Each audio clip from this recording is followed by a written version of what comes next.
Semuanya, selamat datang kembali di acara Ngalor Ngidul bersama saya Dr. Gregory Budiman. Oke, topik pagi hari ini adalah kita mau ngobrol-ngobrol tentang rebutan ladang subur di dunia estetika. Wah, seru banget ini.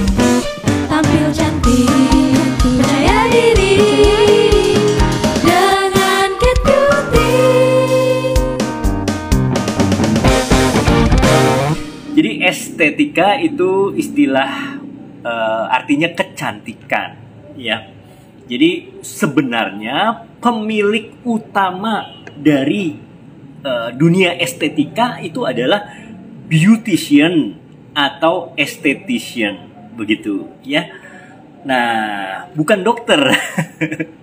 Jadi salah kaprah. Jadi dulu tahun 80-an, 70, 80 itu estetika itu adalah miliknya beautician, begitu, bukan dokter. Tapi hari-hari ini banyak di take over oleh dokter, bidan, perawat. Nah, itu semua nakes yang melakukan modifikasi terhadap dunia estetika yang disebut estetika medis katanya. Nanti kita akan bahas ya, apa itu estetika medis. Apakah sesuai dengan ilmu medis yang sesungguhnya atau tidak, begitu. Jadi dulu facial itu artinya pembersihan wajah, pencucian wajah, begitu ya, kayak cuci mobil. Namun itu dengan teknik-teknik tertentu. Kalau sekarang itu ada teknik modern ya. Jadi selain ada relaksasi, selain kita dibersihkan mukanya dengan sabun, ada relaksasinya, ada masasnya, ada juga tentunya ekstraksi komedo, begitu ya, bisa dengan vakum, bisa dengan mekanik juga, begitu.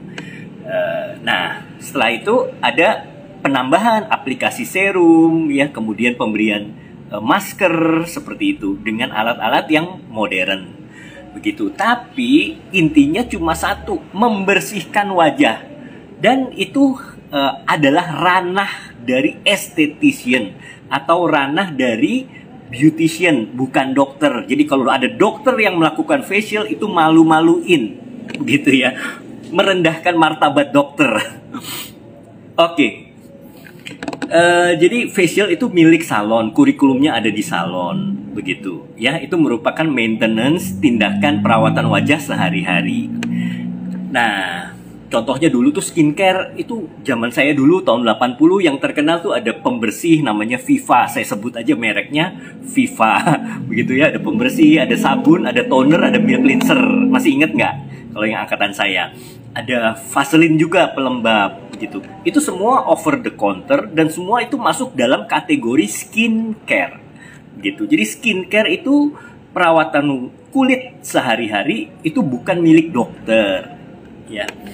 Nah, OTC, produk over the counter, dijual bebas untuk perawatan kulit sehari-hari. Nah, kenapa sekarang sih dokter pada ikut-ikutan, tenaga medis pada ikut-ikutan, bidan pada ikut-ikutan?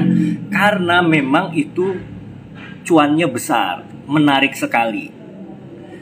Ranah medis itu sebenarnya adalah ranah patologis. Jadi kalau dokter umum itu mengobati jerawat yang bernanah, ya, komplikasi infeksi, kemudian melasma atau flek yang berat yang perlu diberikan obat-obatan seperti hidroquinon, gitu ya, obat-obat etikal, obat-obat yang harus dengan resep dokter. Nah, kemudian dokter spesialis kulit itu juga ranahnya, misalnya yang lebih sulit lagi, melakukan laser pada blue nevus, ada kanker kulit, skin cancer, dan lain-lain, ya. Dokter bedah plastik itu menangani bibir sumbing. Kan bibir sumbing secara estetik nggak bagus, ya, itu harus dioperasi, begitu. Nah, kemudian apalagi liposuction mungkin ya, facelift. Kemudian luka bakar, itu juga ranahnya dokter spesialis bedah plastik. Jadi ada indikasi medis, begitu ya. Jadi semua tindakan yang dilakukan oleh tenaga kesehatan ada indikasi medisnya, bukan untuk perawatan sehari-hari atau perawatan reguler dan melakukan sesuatu tindakan yang tidak signifikan secara medis, begitu. Nah, dok, saya skincare-nya itu dari klinik kecantikan, nggak pakai yang dijual di Indomaret gitu. Dari klinik kecantikan untuk pembersihnya juga, untuk krim siang, krim malam, begitu, serum. Nah, apa benar yang dari klinik kecantikan itu adalah memang produk yang dikeluarkan oleh dokter? Sebetulnya tidak, ya. Jadi yang di klinik kecantikan, di klinik dokter, produk perawatan wajah sehari-hari itu kategorinya adalah over the counter juga. Dan izinnya adalah BPOM kategori kosmetika yang boleh dijual bebas, begitu, ya. Karena memang ini cuannya besar, jadi harga Viva yang cuma 10.000, kamu beli di klinik kecantikan harganya berapa? Ganti merek jadi Dr. Greg Klinik gitu ya. Jadi 100.000 satunya.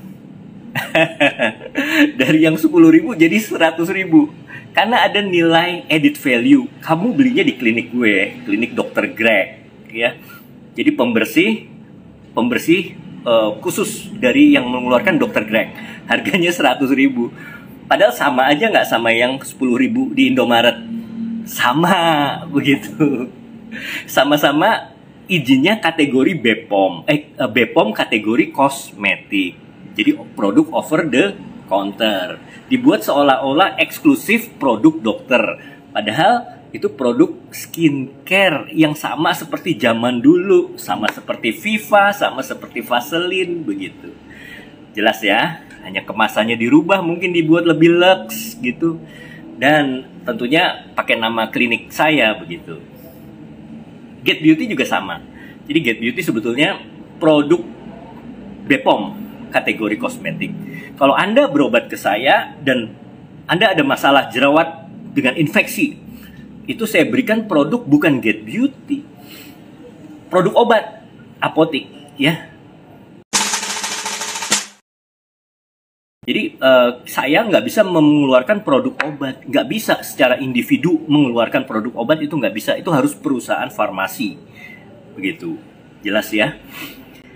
Ya kira-kira begitu. Jadi bagaimana dunia estetika ini sedang diperebutkan oleh banyak profesi ya, ibu rumah tangga juga ya, bidan mestinya tugasnya kan ya melahirkan.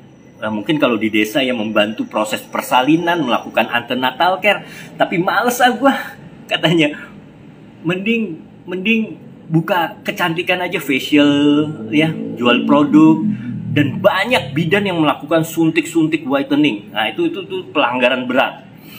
Nah itu nggak boleh sebetulnya. Dokter umum juga FKTP, klinik Pratama izinnya klinik Pratama, tapi maunya nerima pasien kecantikan doang. Itu salah besar. Yang namanya klinik Pratama itu harus merupakan layanan primer. Semua pasien harus ditampung. Bahkan sekarang itu programnya, kalau izin klinik Pratama FKTP, kita tuh harus memberikan penyuluhan juga, pendidikan kesehatan juga seperti itu, edukasi kepada masyarakat juga gitu, seperti puskesmas begitu ya. Jadi klinik spesialistik yang khusus buat kecantikan, mungkin untuk ada laser-lasernya, itu harus klinik utama, klinik spesialistik gitu.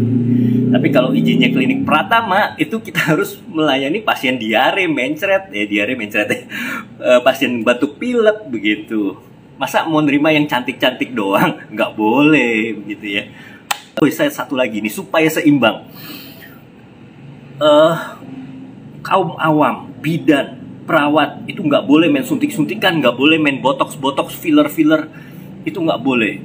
Jadi saya katakan juga kepada mitra saya, jangan main suntik-suntikan. Meskipun Anda bisa, Anda diajari, Anda pernah jadi perawat, itu semua melanggar indikasi medis ya. Suntik vitamin, suntik whitening itu nggak boleh.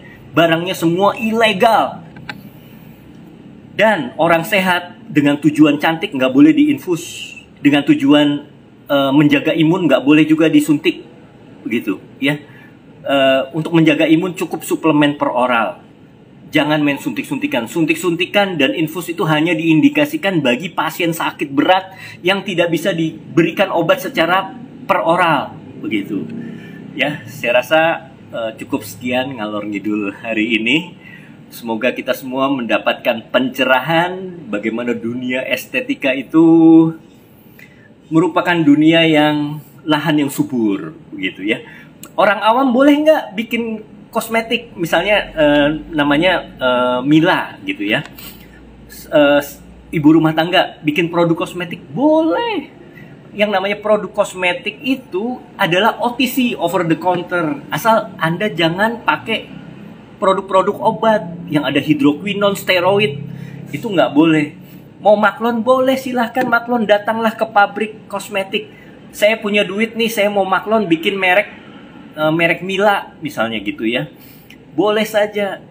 Yang penting kamu bisa jualinnya. Apalagi artis, gampang. Kalau artis itu dia punya followers banyak, jualinnya gampang. Sekarang juga banyak skincare artis, kosmetik artis, yaitu produk kategori Bepom Kosmetika. Boleh dijual bebas, boleh, karena itu over the counter begitu. Termasuk juga MS Glow yang viral, yang booming begitu ya. Itu punyanya si Juragan 99, punya siapa namanya lupa. Yang siapa ya begitu. Oke, saya rasa cukup sekian ngalor ngidul saya. Yang terlambat bisa nanti lihat ulang ya. Agak seru dikit hari ini. Semoga kita semua sehat. Sampai jumpa di ngalor ngidul berikutnya.